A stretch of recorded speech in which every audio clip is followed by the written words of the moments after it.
السلام عليكم ورحمة الله وبركاته. بسم الله الرحمن الرحيم. الحمد لله رب العالمين والصلاة والسلام على رسول الله وعلى آله وصحبه أجمعين. يا الله باريዎች ሆይ በደንብ ተረጋግታችሁ አላህን ፈርታችሁ ለማዳመጥ ሞክሩ። እኔንም አላህን ከሚፈሩት ያደርገኝ የቻልኩትን በአግባብ የአላህ ፊትን ፈልጌ ብቻና ብቻ ከሚናገሩት ሰው አላህ ያደርገኝ። ሙሐመድ አሊ ቡርሃን የተባለው ግለሰብ እኔ ሙስሊም አይደለሁም፣ እኔ ክርስቲያንም አይደለሁም፣ እኔ ነኝ፣ እኔ ለኔ ተውኝ ብሏል የመጀመሪያ ንግግሩ። ከዛ ሰዎች ሚዲያ ላይ በጣም ያስገረመኝ ብዙ ሰዎች እሱኮ ሊል የፈለገው እያሉ አሽሞንሙነውለታል። ሱብሃንአላህ። እስቲ መቼ ነው ከስሜት ወጥተን ጥፋትን በጥፋትነቱ መታረም አለበት ምንለው? መቼ ነው? ምክንያቱም ጥፋት ካልታረመ ማለት ነው በጣም አደጋ ውስጥ ነው የምንወድቀው። የአላህ ቅጣት በእኛ ላይ ይወርዳል። ወደዚህ ንግግሩ እንምጣና ወደ ሁለተኛ ንግግሩ ደግሞ እንመጣለን። ስለ ሞቶ መቀስቀስ ወዳወራበት ማለት ነው። አሁን ራሱ አብራርቶታል ንግግሩን፣ እኛ አይደለንም እናብራራለት። ይበልጥ ሊያብራራው በሞከረ ቁጥር ደግሞ ይበልጥ ጥፋት ውስጥ ወድቋል ይህ ግለሰብ ማለት ነው። ምክንያቱም አንዳንድ ጊዜ ምን ይባላል? ከወደቁ በኋላ መፈራገጥ ለመላላጥ ነው ይባላል።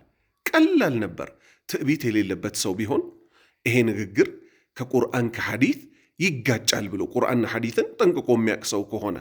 ስነ ጽሑፍ ማወቅና ቁርአንና ሐዲትን ማወቅ የተለያየ ነው። የስነ ጽሑፍ ሰዎች የመሰላቸውን ይናገራሉ፣ ከዛ ከባድ ክስረት ውስጥ ይወድቃሉ። እኛ ደግሞ ልንጠነቀቅ የሚገባው አላህ እንዳለው ወአንቱም ላ ተሽዑሩን፣ እናንተ ልብ ሳትሉ ስራችሁ እንዳይበላሽባችሁ ተጠንቀቁ ነው ያለው። ፊት ለፊትማ ይሄ መጠጥ መጠጣት፣ ዝሙት መስራት፣ እነዚህ ፊት ለፊት የሚታዩ ስለሆኑ አጥፊው ሰው ራሱ ይጠነቀቃቸዋል። የሚያይም ሰው ይሄ ነገር ጥፋት መሆኑን ያውቃል። ልክ እንደዚህ ግን ሳያውቁት እስልምና ማጣት አለ፣ ሳያውቁት የልብ መታሸግ አለ። ይሄም መግቢያ ካደረግኩኝ እንዴት ካል የመጀመሪያ ንግግሩ ከየት እናነሳለን? ክርስቲያን አይደለሁም ካለበት እናንሳ። ምን ያገናኘዋል? ሙስሊም ነኝ ሲል የኖረ ሰው እኔ እኮ ክርስቲያንም አይደለሁም የሚለው ማን ክርስቲያና አለውና ነው መጀመሪያውኑ ክርስቲያን አይደለሁም የሚለው? ሀታ ከክርስትና ቢመጣ ራሱ ከክርስትና ሃይማኖት መጣሁ ቢል ራሱ አላህ ክርስቲያን አድርጎ አልፈጠረውም። እሱ ምንድን ነው የሚለው? እኔን ለእኔ ተውኝ ነው ያለው። እኔ እኮ ማለት እኔ እኮ እነዚህ እኔ የተረዳሁት ማለት ይሄ የሙስሊሞች መንገድ ሳይሆን የሸይጧን መንገድ ነው። ሸይጧን፣ ፊርዓውን፣ ቃሩን እና አቡጀህል እነዚህ ሁሉ እኔ አሉና ከመንገድ ወጡ። ላሐውለ ወላ ቁወተ ኢላ ቢላህ፣ ኃይልም ብልሃትም ጥበብም ከአላህ ውጭ ግን የለም ያለ ሰው ምን ይሆናል? የአላሁ ስብሓነሁ ወተዓላን የመመራት መንገድ ያገኛል። ነቢዩ ሰለላሁ ዐለይሂ ወሰለም እንዳሉት ምን አሉ? ሁሉም የአደም ልጅ በተፈጥሮ ሃይማኖት ላይ ተወለደ አሉ። በምን? በእስልምና ላይ። ስለዚህ ከክርስትና ሃይማኖት ራሱ ቢመጣ እኔ ክርስቲያን አይደለሁም አይልም። ስለዚህ የክርስቲያኖቹን ጨረስን። ወደ ማን እንምጣ? እኔ ሙስሊም አይደለሁም ወዳለው ንግግር እንምጣ። ከዛ በኋላ ሰዎች ማብራሪያ ሊገጥሙለት ሞከሩ። እሱም ማብራሪያ ሊያደርግ ሞከረ። እኔ ልል የፈለግኩት አለና ሱብሓነላህ፣ አሁንም እኔ የምትለው ቃል ገደል ከተተችው። አሁን የምናየው አብዛኛው ሙስሊምና አብዛኛው ክርስቲያን በዘልማድ በባህል ከቤተሰቡ እምነቱን የወረሰ ነው አለ።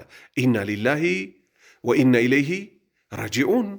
እና ታዲያ ይሄ እኮ ከሆነ ኢስላምን ተምሮ በባህል ወርሰዋል የሚባሉትን ሰዎች ማስተማር እንጂ ማለት ነው። እኔ ብቻ እንጂ ያው በቀጥታ ባይናገረውም እኔ ለእኔ ተውኝ ራሴ ልፈልግበት ሲል ይሄ ሁሉ አብዛኛው ሙስሊም በምን ላይ የተጓዘ ነው አለ? በዘልማድ እምነቱን የያዘ ስለሆነ አለ። ይሄ ምን ይባላል? ተክፊር ይባላል። በጅምላ ሰዎችን ማስከፈር። የዚህ ንግግር ባለቤቶች በዚህ ዘመን እንደነ ሰይድ ቁጡብ የተባለው የግብፅ ደራሲ አለ። ምን ያለበት? ኢርተደቲል በሸርያ፣ የሰው ልጆች በጠቅላላ ከእስልምና ወጥተዋል።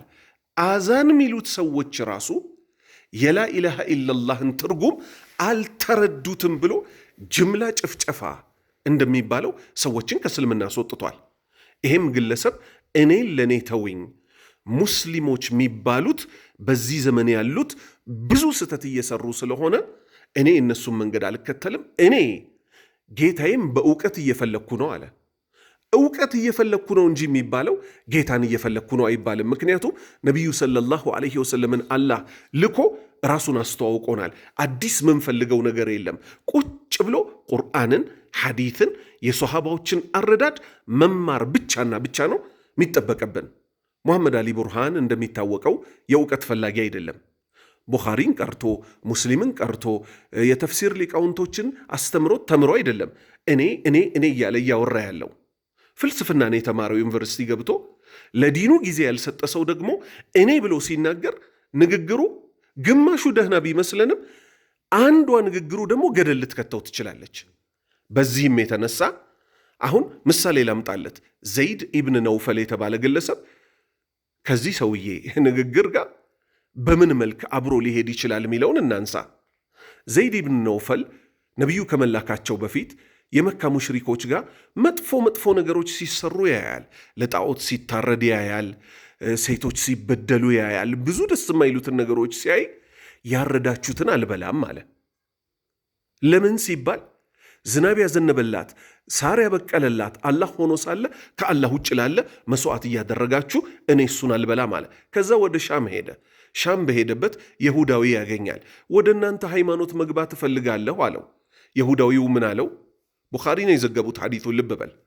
አየ ሙስሊም ሚያወራው ራሱ ቁርአን ሐዲት እንጂ እኔ እያለ አያወራም። የሁዳዊው ምን አለው? ወደኛ ሃይማኖት አትገባም ያላህ ቁጣ በከፊሉ ቢያገኘህ እንጂ አለው። እሱ ምን አለ? ካላህ ቁጣ አይደለ መሸሽ ምፈልገው አለ።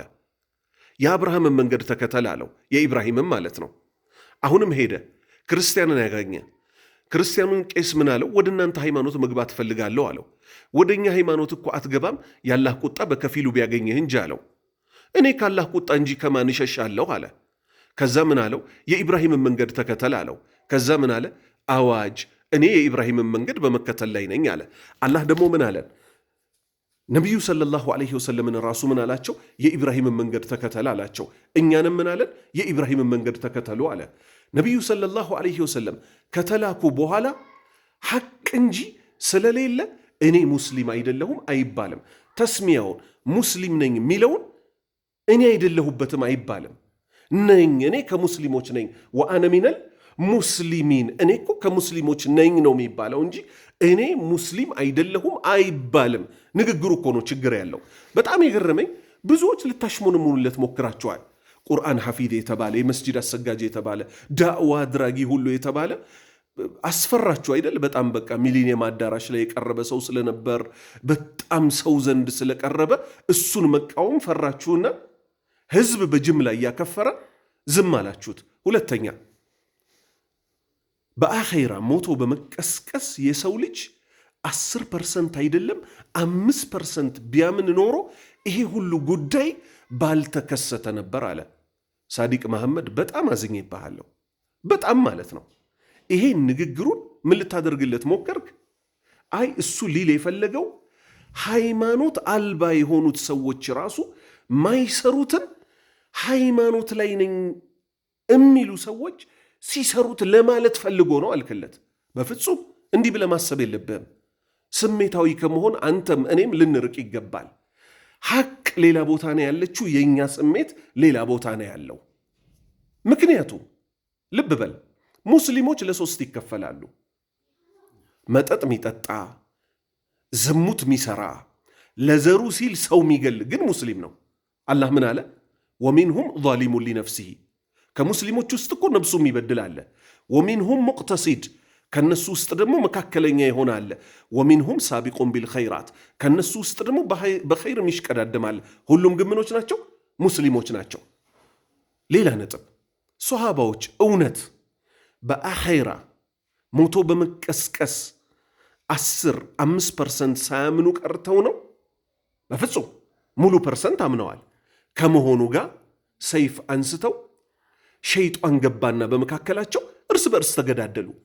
ስለዚህ ሙሐመድ አሊ ቡርሃን ያነሳው አስተሳሰብ ሃይማኖታዊ ሳይሆን ተክፊራዊ፣ ኡማውን ማክፈር እኔ በሚል በሽታ የተለከፈበት ነው።